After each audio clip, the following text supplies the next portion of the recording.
જે પૂજા પાઠ ભક્તિ તપ ન કરતા હોય એ વધારાનો માસ અધિક માસમાં અધિક ઘણી ભક્તિ થાય છે. અમારા વર્ષોની અંદર અઠવાડિયા પહેલા ચારે બાજુ ભક્તિનું પૂર આવી ગયું.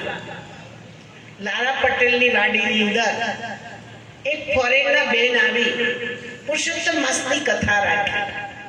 સવારે 8 વાગ્યાથી કથા ચાલે, બપોરે 1 વાગ્યા સુધી જમવાનું સાથે પ્રસાદી સાથે. બપોરે વૈષ્ણવોની હવેલીની અંદર અને સાંજે હોરી ચકલા ઉપર એક અંબા માતાનું મંદિર બન્યું છે. એ ચોકની અંદર વિશાલ દાદા કરીને રાજકોટના કથાકાર રોજ કથા કરતા. ચારે બાજુ ખૂબ ભક્તિનું પૂર આવી ગયું. અને એટલે જ પુરુષોત્તમ માસ અધિક ઘણી પ્રાપ્તિ કરાવે છે, અધિક ઘણું આપે છે. આ પુરુષોત્તમ માસની નાનકડી વાર્તા તમને સંભળાવું કે 4 દીકરાઓ હતા, એક બ્રાહ્મણ ને બ્રાહ્મણીને. એ ચારે 4 દીકરાઓ આ મા બાપની સેવા કરે, પણ સ્વાર્થ જેવી સેવા કરે. એક વખતે પુરુષોત્તમ માસ આવ્યો એટલે મોટા દીકરાને પૂછ્યું કે બેટા, તારા ઘરે હું રહેવા આવું, મારે પુરુષોત્તમ માસ કરવો છે.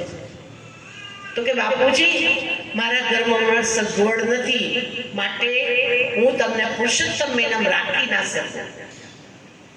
પછી બીજા નંબરને પૂછ્યું, ત્રીજા નંબરને પૂછ્યું, બધા એક સરખો જવાબ આપ્યો. ચોથા નંબરનો દીકરો બહુ નાનો હતો. આમે તમે જોજો કે મા બાપ માટેનો પ્યાર નાના બાળકને ખૂબ. આ નાનો બાળક ગરીબ હતો, પણ એને મા બાપ માટેનો ખૂબ પ્યાર હતો. ભલે મા બાપ તમે ભક્તિ પૂજા પાઠ કરો, જપ તપ કરો, આજથી તમે મારા ઘરે રહેવા આવો. રોજ નદીએ નાવા જાય, જપ કરે, તપ કરે, વ્રત કરે, ઉપવાસ કરે, કોઠાઘરની પૂજા કરે અને ખેતર ખેડે. છોકરાની બહુ પણ બહુ ડાહી હતી, સંસ્કારી હતી કે બા, તમે નદીએ નાવા જાઓ તો કપડાં બપડા ના ધોતા, એ ભીના કપડાં લઈને આવજો અને આ જગ્યાએ તમે લટકાવી દેજો. ગામડાની અંદર બહુ પહેલા ખબર કોઠીઓ હતી, અને કોઠી પર પહેલા શું કરતા હતા, એક લાકડું લટકાવ્યું હોય અને એની પર બધા શું કરતા હતા, કપડાં નાખતા હતા.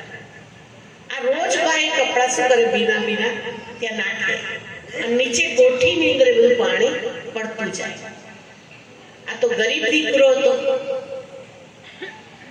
પુરુષોત્તમ માસના ઉજવવાના 2 દિવસ પહેલા એને બધે તપાસ કરી કે કઈ જગ્યાએથી મને પૈસા મળે કે જેથી હું પુરુષોત્તમ માસ ઉજવું. એને બધે મહેનત કરી, પણ કોઈ જગ્યાએથી પૈસા મળ્યા નહીં. 2 દિવસ પહેલા પેલી બેન કપડાં સુકાવવા માટે જાય છે, ત્યારે એ કપડાં સુકવતા સુકવતા એને નીચે જોયું તો આખી કોઠીની અંદર હીરા માણેક મોતરેલું હતું. એને એટલી ખુશી થઈ ગઈ કે પુરુષોત્તમ ભગવાન આની પર પડી ગયા. એ કોઠીમાંથી બધું ધન દોલત કાઢી અને ધામધૂમથી પુરુષોત્તમ માસ ઉજવ્યો. બધા લોકો ખુશ ખુશ થઈ ગયા.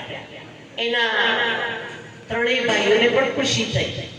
બા, આવું ફરી વખત પુરુષોત્તમ માસ આવે ને તો તમે મારા ઘેર રહેવા આવજો.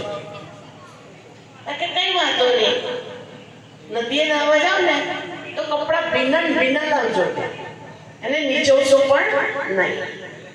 આ બા તો રોજ કપડા નાખે અને કોઠી પાણી પડે. લાલચ બુરી બલા. આવું રોજ કરવા લાગ્યા. પુરુષોત્તમ મહિનાના 2 દિવસ પહેલા લાવ કે કોઠી ચેક કરીએ કે આપણું સોનું ચાંદી છે કે નહીં. પણ હંમેશા અહીંયા બેઠેલા મારા વડીલ ભાઈઓ ને બહેનો, નિસ્વાર્થ ભાવે કરેલું કર્મ સફળ છે. અને સ્વાર્થ ભરીને જો કર્મ કરો છો એનાથી કોઈ પ્રાપ્તિ થતી નથી. જેવું કોઠીમાં હાથ નાખ્યો ને તો કોઠી આખી તૂટી ગઈ અને આખા રૂમમાં કાદો કીચડ થઈ ગયો. કહેવાનું ભાવ શું છે કે પુરુષોત્તમ ભગવાન જેમ નાના દીકરાને અને નાના દીકરાની વહુને પડ્યા એમ આજની કથા કરાવનાર, આજની કથા સાંભળનાર સૌ કોઈને પડે. બોલો પુરુષોત્તમ ભગવાનની જય. આવી 30 દિવસની 30 વાર્તાઓ હોય. તમે બધા હતા તો યુટ્યુબ પર પણ વાર્તાઓ આવતી ગઈ. જેમ પુરુષોત્તમ માસ છે એમ આપણે પુરુષોત્તમ યુગ છે. ભારતના 4 યુગ છે: સતયુગ, ત્રેતાયુગ, દ્વાપર યુગ અને અત્યારે ચાલી રહ્યું છે કલિયુગ. કલિયુગ પૂરો થાય છે, આવનાર યુગ છે. કયો યુગ છે? સતયુગ છે. પણ અહીંયા બેઠેલા કોઈને આરતી પૂજા પાઠ થશે?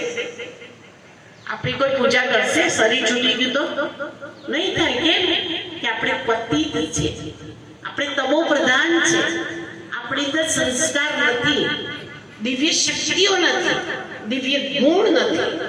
તો દિવ્ય શક્તિના દાતા, દિવ્ય ગુણ દાતા સ્વયં ભગવાને કહ્યું કે મારે ધરતી પર પુનઃ અવતરણ કરવું પડશે. નરને નારાયણ બનાવવા માટે, નારીને લક્ષ્મી બનાવવા માટે. અને એ સમય ભગવાને પાડ્યો કલિયુગનો અંત અને સતયુગની શરૂઆત. એ બે વચ્ચે એક નાનકડો સમય છે. એ સમય પર સ્વયં ભગવાન ધરતી પર આવે છે. ગીતાની અંદર કોઈ યદા યદા હિ ધર્મસ્ય, હું આવું છું, સાધારણ વૃત્તની અંદર પ્રવેશ કરું છું, પણ મને કોઈ ઓળખી શકતા નથી.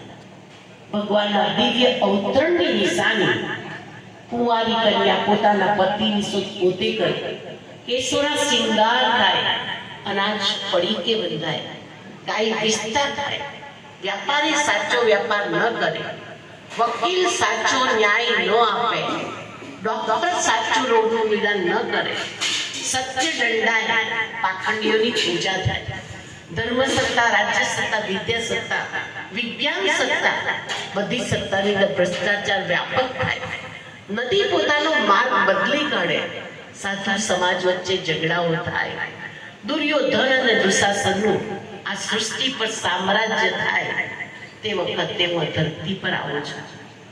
આ નિશાનીઓ જોઈ રહ્યા છો કે જોવાની બાકી છે? તો ભગવાન આવી ક્યાંક આવવાના બાકી છે? ભગવાનને આયા છે 90 વર્ષ થયા. 1937 થી ભગવાન આવ્યા ત્યારે એનું નામ આપ્યું કલ્યાણકારી પુરુષોત્તમ સંગમ યુગ. આ યુગની અંદર આત્માનું કલ્યાણ થાય છે. કે શિવનો અર્થ શું છે? શિવ માના કલ્યાણકારી. જ્યારે કલ્યાણકારી પિતા ધરતી પર આવે છે તો દરેક બાળકોનું કલ્યાણ કરે છે. જેમ પુરુષોત્તમ માસની અંદર બધા વહેલી સવારે ઉઠે, એમાં પુરુષોત્તમ સંગમ યુગની અંદર ભગવાન કહે છે વહેલી સવારે ઉઠો. બ્રહ્મ મુહૂર્ત, રાતે વહેલા જે સુએ, વહેલા ઉઠે વીર, બળ બુદ્ધિ ને ધન વધે, સુખમાં રહે શરીર. આજથી જ આપ તો મારા વડીલ ભાઈઓ ને માતાઓ મોડા સુધી સૂતા હોય તો આજથી છોડ દેજો. બ્રહ્મ મુહૂર્ત, હજુ પુરુષોત્તમ માસના 15 દિવસ બાકી છે. બ્રહ્મ મુહૂર્ત એવો સમય છે કે બ્રહ્માંડની લટક તાકાત ધરતી પર આવે છે. બ્રહ્માંડની અંદર બેઠેલા ભગવાનની શક્તિ અને બ્રહ્માંડ, આ બંને શક્તિઓ કોણ મેળવી શકે છે? જે વહેલા સવારે ઉઠી ભગવાનનું ધ્યાન કરે છે. જેને સાયન્સની ભાષાની અંદર કહે સિક્વન્સી. જેને બ્રહ્માંડની સિક્વન્સી કેચ કરી લીધી ને, એની આત્મા એકદમ પાવરફુલ બની જાય છે. જે આપણા ઋષિ મુનિઓ કહે છે કે ચક્રોની જાગૃતિ થાય, સિદ્ધિ સ્વરૂપ આત્મા બની જાય. પણ ક્યારે? વહેલી સવારે ઉઠી ભગવાનનું અને બ્રહ્માંડની અટૂટ શક્તિઓનું ધ્યાન કરે છે. તમે જોજો, બ્રહ્માંડ સંકેત આપે છે. વહેલી સવારે ઉઠવાનો સંકેત